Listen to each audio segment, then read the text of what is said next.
कभी न सोचा तुमसे हमारी तुमसे दिल लगाने की सलाह, तुम मुझे ऐसे अरे ये ना सोचा कभी तुम सबसे बड़ा बेवफा। पूछो ना हमसे बेखबर कैसे जी रहा हूँ, पूछो ना हमसे बेखबर कैसे जी रहा हूँ। रोता हूँ तेरे गम में दारू पी रहा हूँ, रोता हूँ तेरे गम में दारू पी रहा हूँ।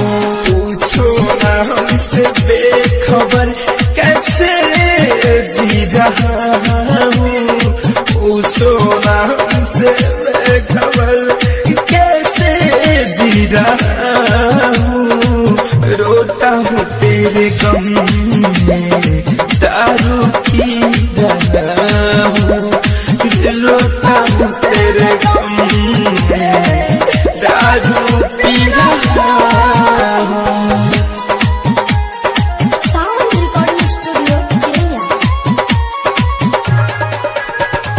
डीजे विकास लीगा Sitamarhi. Rajnish mobile repairing centre और होटल नॉर्थ।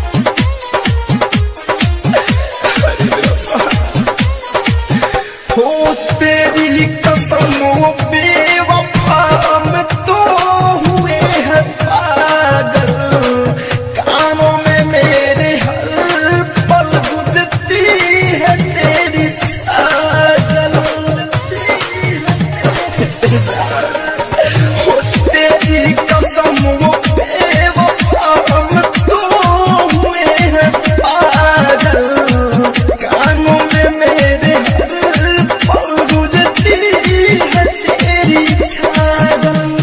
तेरे दिए ही जख्म को दर्दों से सी रहा हूँ, तेरे दिए ही जख्म को दर्दों से सी रहा हूँ।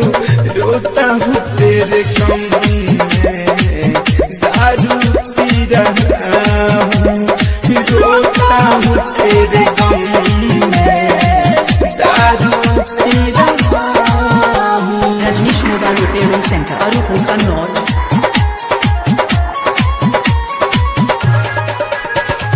डीजे विकास लीगा सीतामढ़ी।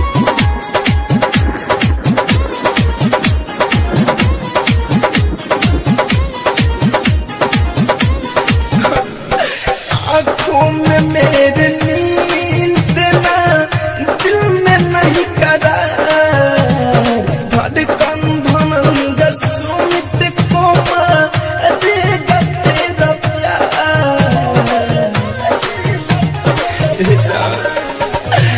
आँखों में मेरे नींद ना, दिल में नहीं करार, धड़कन धनंजय सावन को मारेगा तेरा प्यार।